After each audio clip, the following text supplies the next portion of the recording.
Corona virus या किसी भी वबा के दौरान ज़हनी दबाव और डिप्रेशन गैर मामूली बात नहीं। गलत और दुरुस्त की कैद से बहुत दूर कुछ जुमले जो इस वक्त सोशल मीडिया और दूसरे ज़राए से हम तक पहुंच रहे हैं, अगर हम इनका तज्जिया करें तो ये वो सब बातें हैं जो इस वक्त इंसानी सेहत पर मनफी असरात पैदा करने में अहम किरदार अदा कर रही हैं।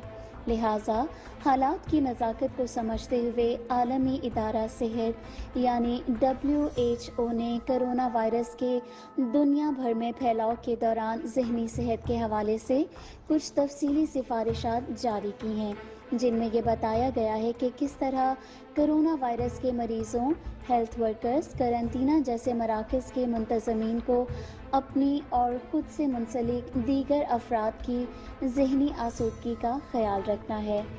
कोरोना के बायस खुद साख्ता तन्हाई में किस तरह आप अपनी मेंटल हेल्थ का भी ख्याल रख सकते हैं, आज के प्रोग्राम में इन तमाम महासिल पर सैर हासिल गुफ्तगू की जाएगी।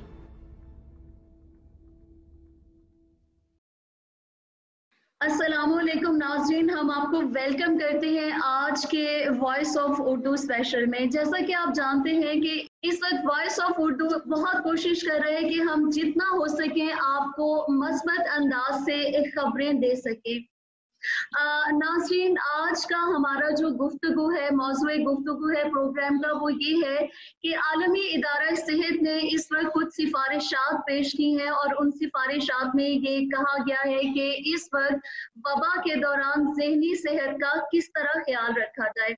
तो इस हवाले से आज सुबह मेरी नज़र से एक पोस्ट गुजरी डॉक्टर ताहिरा काज़मी की। डॉक्टर ताहिरा बहुत अरसे से मेरे साथ फेसबुक पर मौजूद है, लेकिन कभी ऐसा सच बात नहीं हो सकी। मैंने डॉक्टर ताहिरा की एक बड़ी खूबसूरत तस्वीर देखी जो उन्होंने शायद अपने हॉस्पिटल में अपने स्टाफ के साथ, अपने दोस्तों के साथ खड़े होकर बनाई थी, मास्क पहने हुए, और उसकी हेडलाइन उन्होंने ये लिखा हुआ था कि हालत जंग के दौरान भी मुस्कुराहट के साथ डॉक्टर ताहिरा काज़मी। तो आज मैं डॉक्टर ताहिरा को मैंने सोचा कि क्यों ना इतनी पॉजिटिव अप्रोच की खातून के साथ आज बात की जाए, जो इस वक्त बड़ी मस्बत अंदाज के साथ अपना काम जो है, ऑल्दो कि हम अपने जितने भी डॉक्टर्स ना सिर्फ दुनिया में बल्कि पाकिस्तान के अंदर हर जगह पे डॉक्टर्स इस वक्त बड़ी मेन स्ट्रीम के साथ आकर हमारे हरावल दस्ता बने हुए हैं और हमारा बड़ी अच्छी तरह हमारा साथ दे रहे हैं। तो आज मैंने शो में दावत दी है डॉक्टर ताहिरा काज़मी को। डॉक्टर ताहिरा, बहुत शुक्रिया आपका कि आज आपने हमें वक्त दिया। वालेकुम अस्सलाम, जीती रहिए और शुक्रिया आपका, आपने मुझे अपने प्रोग्राम में इनवाइट किया और ताकि हम कुछ बातें कर सकें। जी बिल्कुल, आज हम बातें करेंगे डॉक्टर ताहिरा। सबसे पहले तो हम ऐसा करते हैं, आपकी उसी तस्वीर के बारे में बात कर लेते हैं, क्योंकि आज जो मेरे प्रोग्राम का टॉपिक है वो ये है कि मैं वन बाय वन आपके साथ जो WHO ने इस वक्त मुख्तलिफ सिफारिशात पेश की हैं कि हम अपनी ज़हनी सेहत का किस तरह ख्याल कर सकते हैं, उन पॉइंट्स को मैं चाहती हूँ कि मैं आपके साथ डिस्कस करूँ। लेकिन सबसे पहले अपनी उस तस्वीर का थोड़ा सा मुझे बैकग्राउंड बताइए कि वो किस तरह आपने कुछ खास नहीं, मैं हॉस्पिटल में थी और हम आजकल भी हॉस्पिटल उसी इंथुजियाज्म से जा रहे हैं, काम कर रहे हैं जिससे हम हमेशा करते हैं। लेकिन ये है कि बस अब हम मास्क के पीछे होते हैं और चूंकि हम नॉर्मल हालात में भी मरीज देखते हुए भी गपशप कर रहे होते हैं आपस में और गुफ्तगू का सिलसिला जारी रहता है। तो आज जब मास्क के पीछे सारे कर रहे थे तो मैंने नोटिस किया कि हम हंस रहे हैं लेकिन हमारी मुस्कुराहट नजर नहीं आ रही। तो ऐसे ही मैंने सोचा कि चलिए कोई बात नहीं, हम बता देते हैं लोगों को कि मुस्कुराहट है लेकिन मास्क के पीछे। बिल्कुल, मुस्कुराहट है लेकिन मास्क के पीछे। या मैं आपसे ये पूछना चाह रही हूँ डॉक्टर ताहिरा, क्या आप मुझे बताएंगी मस्कत में यहाँ पर क्या सिचुएशन है कोरोना के हवाले से? यहाँ पे इन लोगों ने बहुत जल्दी इस पे एक्शन लिया था, बहुत जल्दी बॉर्डर सील कर दिए थे और बहुत जल्दी इन्होंने तैयारियां कर ली थी इस बारे में। तो आज रीसेंट जो अपडेट है उसमें हमारे पास 215 केसेस हैं जो कि डायग्नोस्ड हैं, और उसमें से सिर्फ एक डेथ हुई है अभी तक। और उस एक डेथ पे भी यहाँ मिनिस्ट्री ऑफ हेल्थ इतनी अलार्म्ड है कि इन्होंने अब बिटवीन द एरियाज भी और बिटवीन द सिटीज भी सफर करना मना कर दिया है। यानी अगर मैं ओमान के किसी दूसरे शहर जाना चाहूँ तो नहीं जा सकती, सिवाय ये कि मैं अपने मेडिकल पॉइंट ऑफ व्यू से जाना चाहूँ। और या फिर ये है कि मैं एक एरिया में रहती हूँ जिसे वतैया कहते हैं, और अगर मैं उसको जाना चाहूँ, एक और एरिया है यहाँ पे मथुरा है, वादी कबीर है, तो वो एरिया टोटल सील डाउन है। मैं वहां नहीं जा सकती सिवाय इसके कि मेरे पास कार्ड इशू हुआ हो और मुझे हेल्थ के पर्पस से या किसी और इसी तरह के पर्पस से जाना हो। आपने अपने एक आर्टिकल के अंदर आपने ये लिखा, जो आपकी बेटी की तरफ से है न्यूयॉर्क में, उसने आपको लिखा और आपने उसको तहरीर किया। आपने उसमें लिखा कि आपकी बेटी ने ये उसमें लिखा है कि अम्मा, मेरी इस वक्त जो ज़हनी हालत है वो मुझे ऐसे लगता है कि जब हम इस बहरान से निकल भी जाएंगे तो वो पहले जैसी नहीं रहेगी। तो ये जो लाइन है ये हमें बहुत ज़्यादा इस चीज़ को इस वक्त समझा रही है कि सिचुएशन जो है वो नॉर्मल नहीं है। तो मैं आपके साथ वन बाय वन उन सिफारिशात पे बात करना चाहूंगी जो WHO ने इस वक्त हमारे सामने रखी हैं, जो सिफारिशात पेश की हैं। सबसे पहले उन्होंने कहा है कि आम लोग दिन में 1 या 2 बार खबरें सुने, ज्यादा खबरें मत सुने।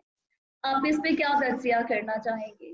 सबसे पहले तो मैं आपको ये कह दूं, जो आपने मेरी बेटी के हवाले से बात की है कि उसका ये जुमला आपको मूव कर गया कि ये बुहरान या ये मुसीबत या ये डिजास्टर चला भी गया तो वो पहले जैसी नहीं रहेगी, ये बिल्कुल ठीक है। क्योंकि आलमी बुहरान जो होते हैं वो जैसे फर्स्ट वर्ल्ड वॉर हुई, सेकेंड वर्ल्ड वॉर हुई, या स्पेनिश फ्लू आया, तो या फिर जो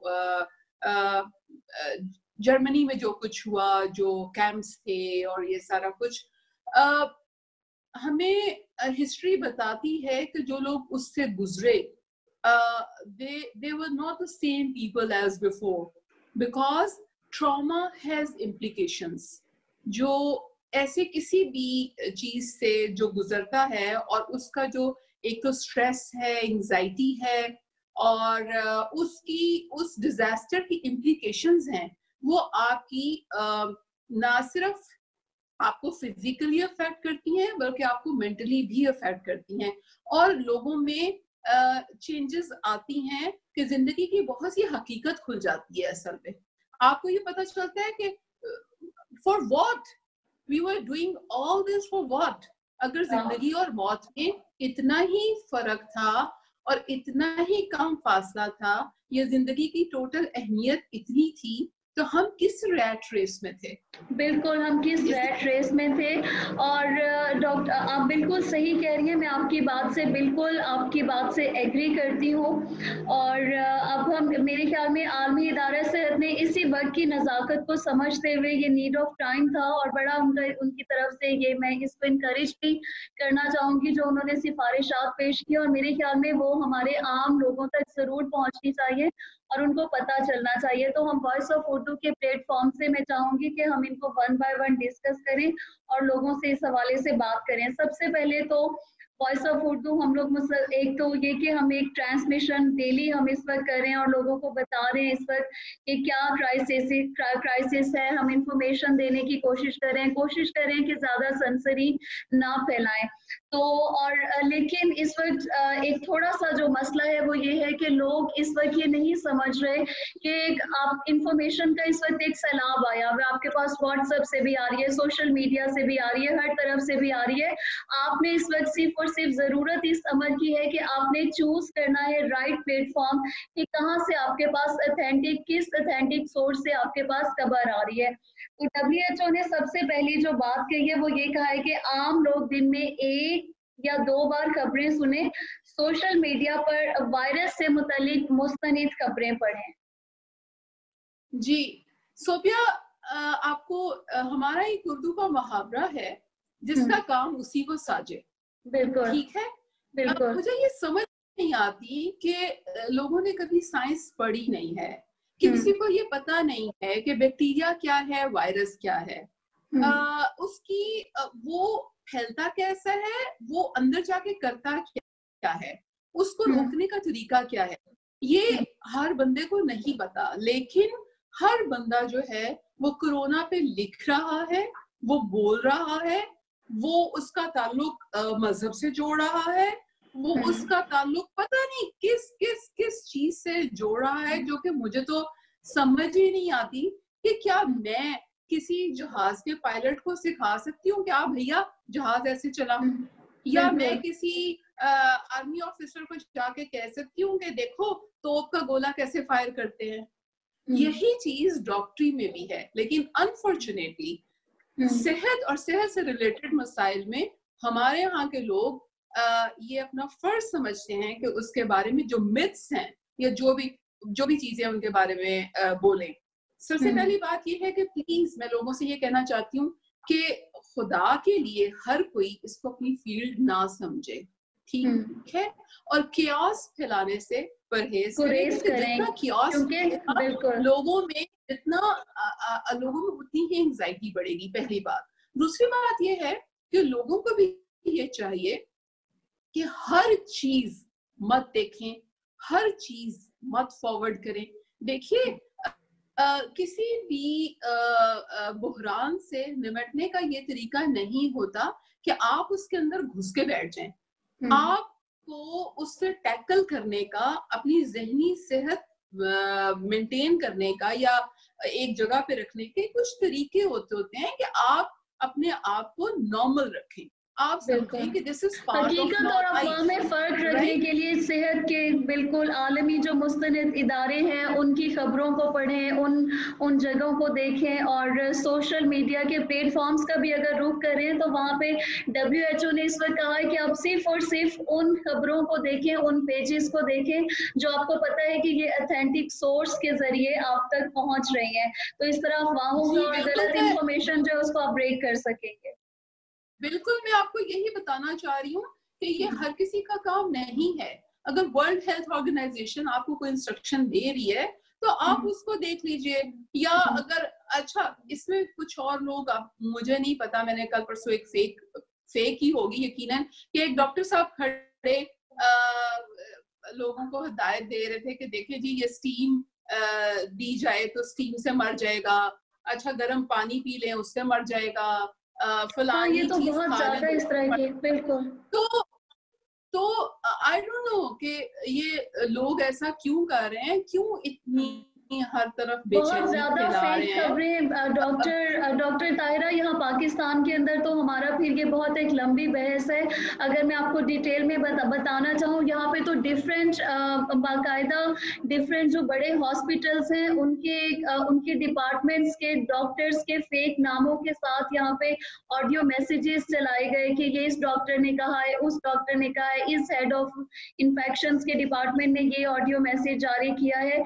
मैंने खुद पर्सनली एक मैसेज रिसीव किया और उसके बाद फिर चूंकि हम मीडिया के लोग हैं, हमारी तो डायरेक्ट रसाई है, हम पूछ लेते हैं, लेकिन बहुत सारे लोग जो हैं वो उनके ऊपर यकीन कर लेते हैं। अब दूसरा इम्पोर्टेंट पॉइंट जो मैं यहाँ पे कहना चाहूंगी, WHO ने कहा है कि मस्बत कहानियां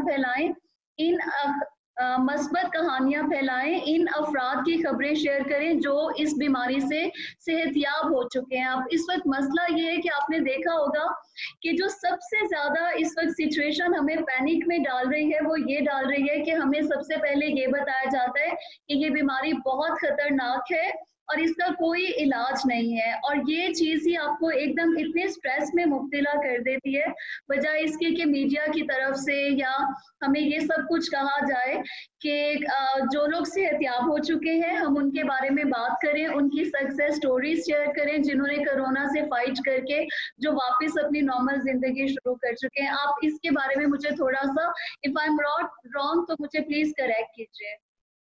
सोबिया, बात ये है कि ये बात तो ठीक है कि कोरोना का इस वक्त आपके पास वैक्सीनेशन नहीं है, आपके पास इलाज भी नहीं है, आपको ये भी नहीं पता कि वो कैसे और किस तरह और किन हालात में किस किस हद तक किस किस के पास पहुंच रहा है। लेकिन बात ये है कि ऐसी बहुत सी, क्या कैंसर का आपको पता है ये कैंसर क्यों होता है? आपको कैंसर का नहीं पता कि इसकी क्या वजह है कि बेशुमार लोगों को, लेकिन लोगों को कैंसर होता भी है और लोग बचते भी हैं।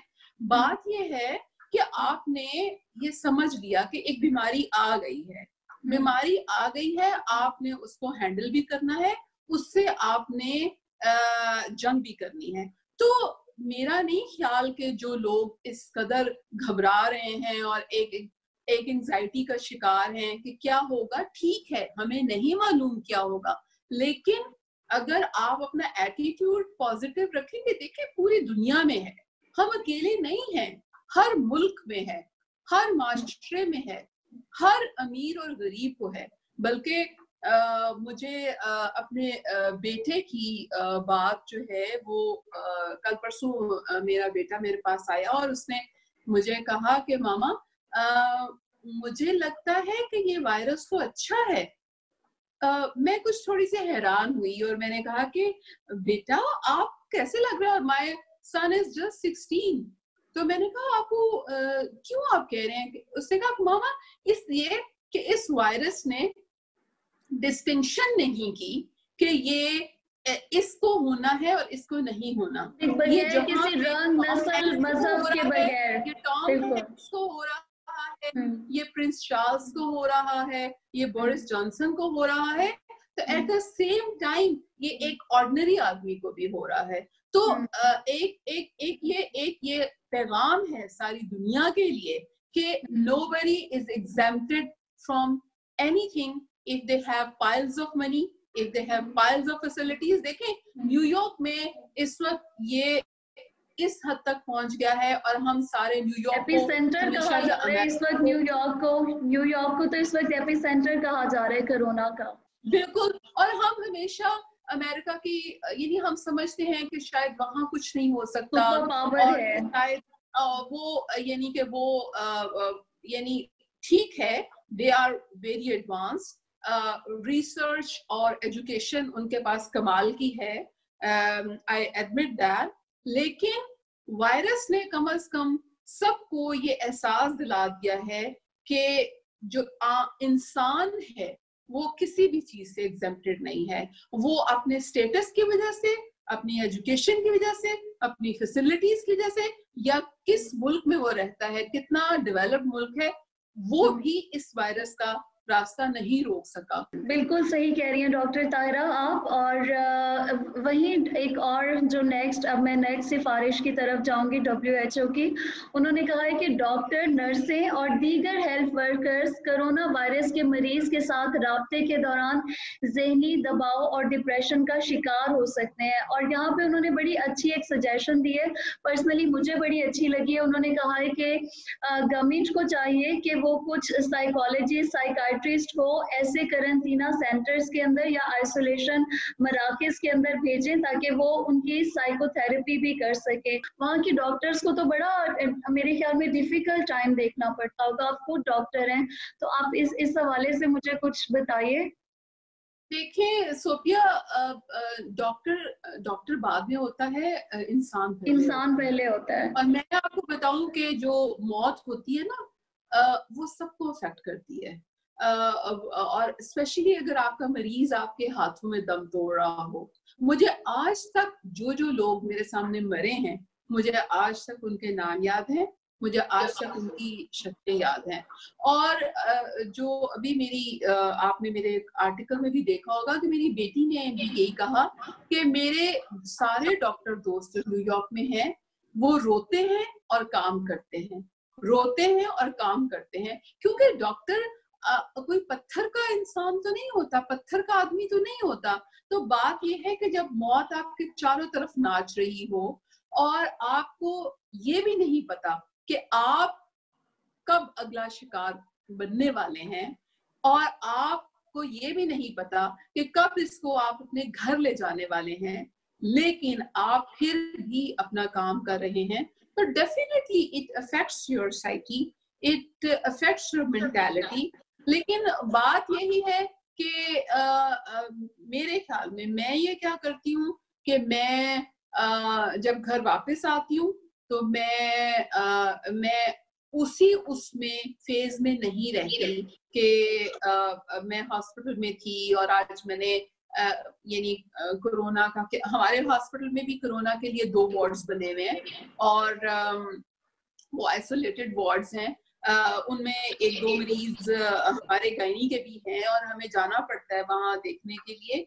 लेकिन वही बात है कि आप आके अपने आप को बिजी करें, आप हर वक्त उसी फेज में नहीं रहें तो आपकी जो साइकी है वो बेहतर रहेगी। मैं घर वापस आती हूँ, मैं कोई किताब पढ़ लेती हूँ, मैं कोई मूवी देख लेती हूँ, उससे भी अगर वक्त मिल जाए तो मैं कुछ लिख लेती हूँ। तो बेसिक मसला ये है कि ये जो दिमाग है ना, यानी आप कहना चाहती हैं कि जी मेरे ख्याल आप यही कहना चाहती हैं कि हमें ऐसी सरगर्मियों को अपनी जिंदगी का हिस्सा बनाना चाहिए जो हमारे मस्बत सोचों को हमारे साथ रखने में मददगार साबित हो सके। एग्जैक्टली इसलिए कि अगर आप नेगेटिविटी कर भी लेंगे तो आप मुझे बताएं क्या विल इट हेल्प? आप जितना मर्जी नेगेटिव सोच लें, आप जितना मर्जी आज के हालात के मुताबिक नेगेटिव ख्यालात सोच लें, it will not help you. अगर आपका आखिरी सांस आज रात कब्र में है तो कोई आपको बचा नहीं सकता, और अगर आपका आखिरी सांस कब्र में नहीं है, ये तो हमारा इत्तेकाद है। बिल्कुल। अच्छा, मैं यहाँ पे आपसे इन सिफारिशात से हट के एक और बात करूंगी। जैसा कि मैंने आपसे तस्करा किया, अभी पिछले दिनों मुझे किसी ने कहा कि आपको पता है, और ये मैं आपको बड़े एक ऑथेंटिक सोर्स से ये बात बता रहा हूँ कि कोरोना के बहुत सारे जो मरीज हैं ना, जो सेहतयाब हो चुके हैं, उनमें से बहुत सौ की अब डेथ होना शुरू हो गई। देखें,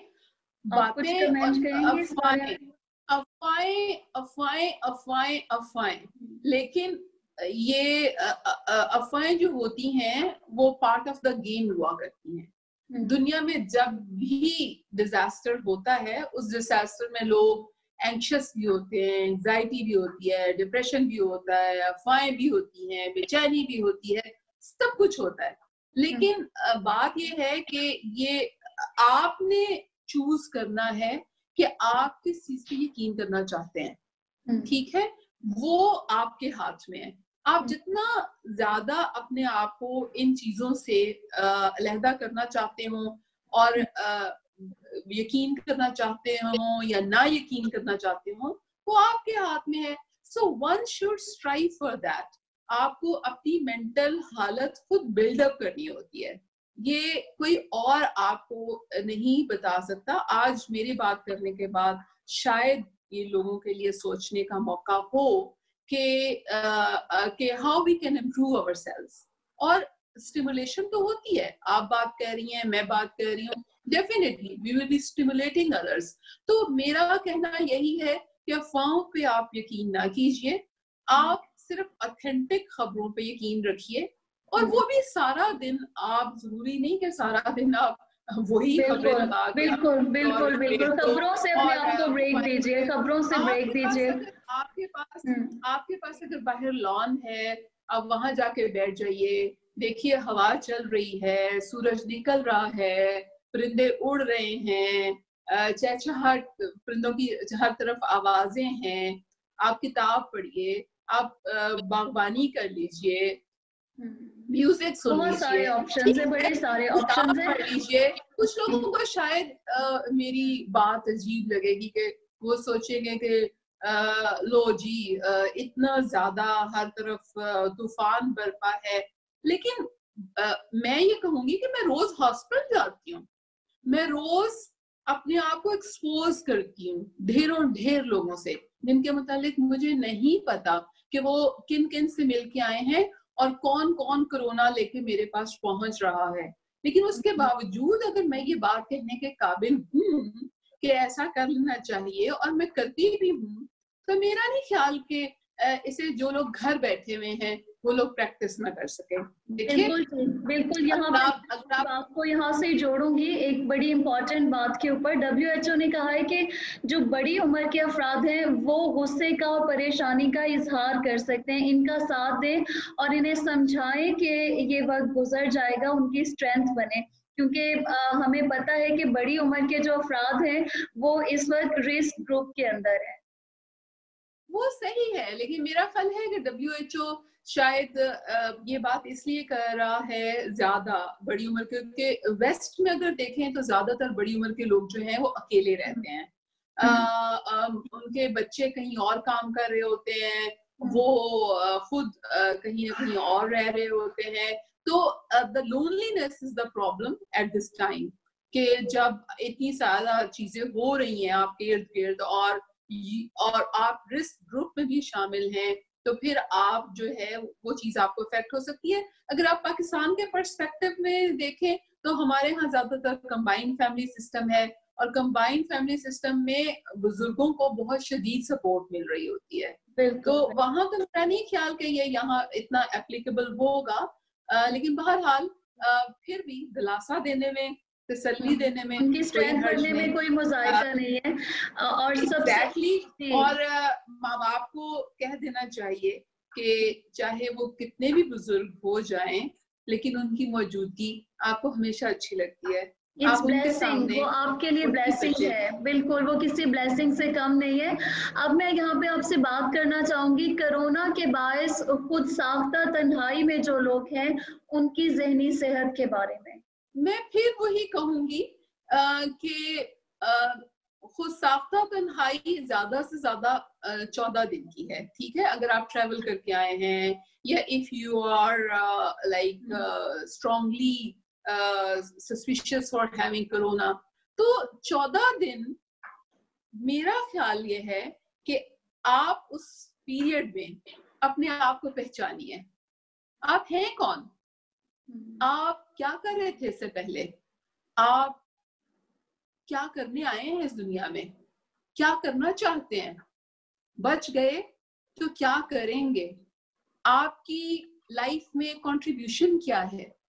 आप फर्ज कीजिए, मैं कभी कभी अपने आप से पूछती होती हूँ कि अगर कभी मैं अल्लाह के हुजूर, यानी जब कभी अल्लाह के हुजूर पहुंची और अल्लाह ने मुझसे पूछा कि बहुत से बेसिक काम तो मैंने करने ही थे दुनिया में आने के, वो तो basic, what else, what extra you have done for the humanity, या आपके कंट्रीब्यूशन पे कोई ऐसा काम है जिसपे मुझे शाबाश मिल जाए, जिसपे मुझे थपकी मिल जाए। आपको पता है ना कि एक्स्ट्रा काम करने वालों को कुछ ना कुछ अवार्ड मिल जाया करता है। तो ये सवाल आप हमेशा अपने आप से पूछिए कि आपने एक्स्ट्रा क्या किया है इस दुनिया में। जो सूफी हुआ करते थे, वो सूफी जो है वो जाके तन्हाई में बैठ जाया करते थे। महात्मा बुद्ध जो है वो घर छोड़ के चले गए और पता नहीं कितना अरसा उन्होंने अकेले गुजारा। क्यों? Because they want to discover themselves. तो अगर किसी को ये मौका अल्लाह ने दे ही दिया है क्वारंटीन होने का, तो मेरा ख्याल ये है कि वन शुड डिस्कवर देमसेल्व्स। लेकिन पॉजिटिव रहे। फिर भी मेरा पर्सनली ये मैसेज ये है कि अगर फिर भी आप अकेले हैं तो समटाइम ह्यूमन नेचर है ना, समटाइम इंसान किताबें पढ़िए, पॉजिटिव रहिए जितना कर सकते हैं, से रिश्ता जोड़िए। हमारे तो इस्लाम का भी पहला मैसेज जो है वो है पढ़, इकरा। कितना इम्पोर्टेंट है कि हम आज बीइंग ए मुस्लिम हम पढ़ने से बहुत दूर हैं, ठीक है। और अगर पढ़ाई की भी जाए तो बड़ी ट्रेडिशनल किस्म की पढ़ाई की जाती है कि सब्जेक्ट पढ़ लो, मजहबी किताब पढ़ लो, ठीक है, वो भी पढ़ो, नो हार्म इन दैट। लेकिन हर तरह की किताब पढ़ो कि किताब आपको जानने का मौका देती है। तो मेरा ख्याल ये है कि इसमें आप किताब पढ़ें, और वो क्या कहते हैं, हमनशीनी अगर किताब से हो, इससे बेहतर कोई रफीक नहीं। जी, बहुत अच्छा, बहुत खूब कहा आपने।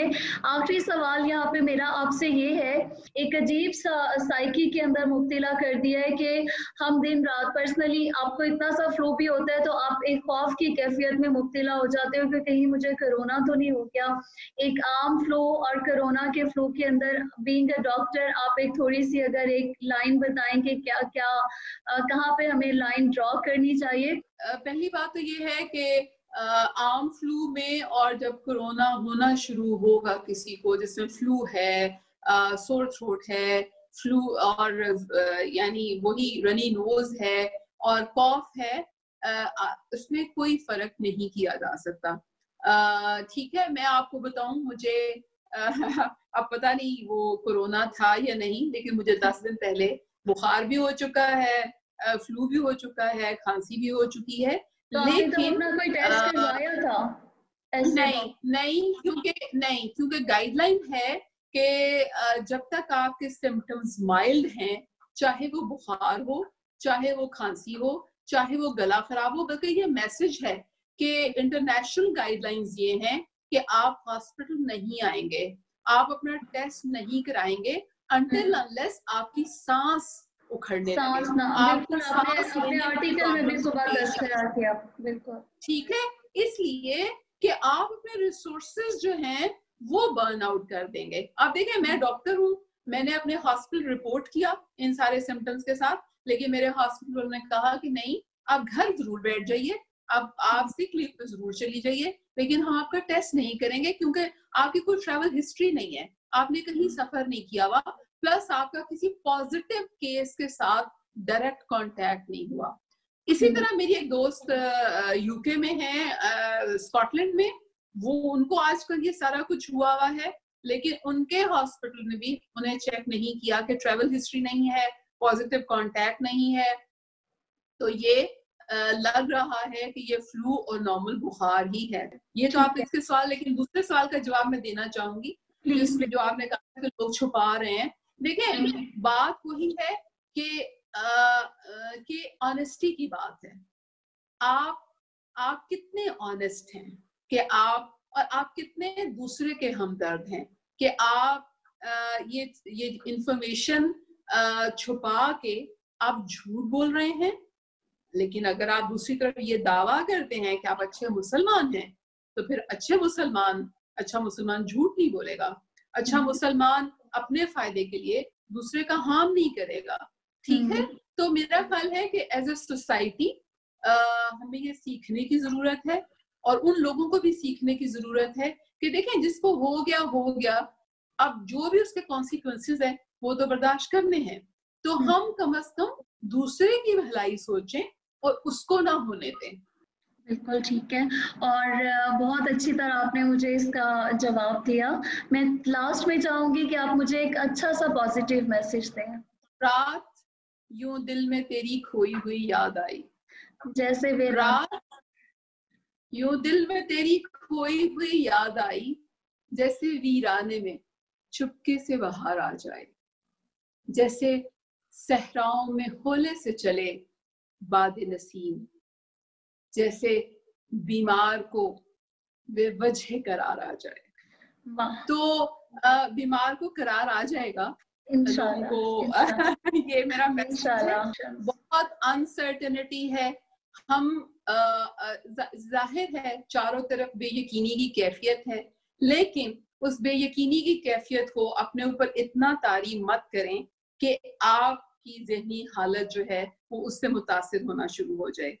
तो फिर फैज साहब के लफ्जों में मैं यही कहूंगी, आइए हाथ उठाएं हम भी, आइए हाथ उठाएं हम भी, हम जिन्हें हर्फे दुआ याद नहीं, हम जिन्हें सोज़े मोहब्बत के सिवा कोई बुत कोई खुदा याद नहीं। वाह, इससे इतने खूबसूरत लफ्जों के साथ हम आज के प्रोग्राम का वक्त यहाँ पर ख़त्म करते हैं। डॉक्टर ताहिरा ने बड़ी खूबसूरत अंदाज के साथ प्रोग्राम के इख्तितामी अल्फाज अदा किए हैं। मेरे कहने के लिए अब यकीनन कुछ बचा नहीं है। मैं सिर्फ और सिर्फ यहाँ पे यही कहूँगी कि उम्मीद सहर की हम उम्मीद रखते हैं, और हम यकीन रखेंगे कि ये रात हमारी ज़िंदगियों में और बहुत दिनों तक नहीं रहेगी, और यकीनन बहुत जल्द हम रोशनी की तरफ जाएंगे। और कोशिश कीजिए कि आपकी जिंदगियों में रोशनियां बिखर जाएं, क्योंकि जहां रोशनी होती है वहां तारीकी का कोई गुमान नहीं होता, तारीकी के लिए कोई जगह नहीं होती, किसी अंधेरे की कोई जगह नहीं होती। तो कोशिश कीजिए कि आपकी जिंदगी में इस वक्त उम्मीद की रोशनियों से अपनी और अपने साथ रहने वाले लोगों की जिंदगियां भर दें। इस पॉजिटिव मैसेज के साथ वॉइस ऑफ उर्दू का कि इस प्रोग्राम का स्पेशल ट्रांसमिशन का यहाँ वक्त हुआ चाहता है। कदम सोदिया अली और डॉक्टर ताहिरा को इजाजत दीजिए। बहुत शुक्रिया। हेडलाइंस। मजीद खबरों के लिए हमारी वेबसाइट www.voiceofurdunews.nl विजिट करें या फेसबुक पेज पर क्लिक करें। देखते रहिए वॉइस ऑफ उर्दू।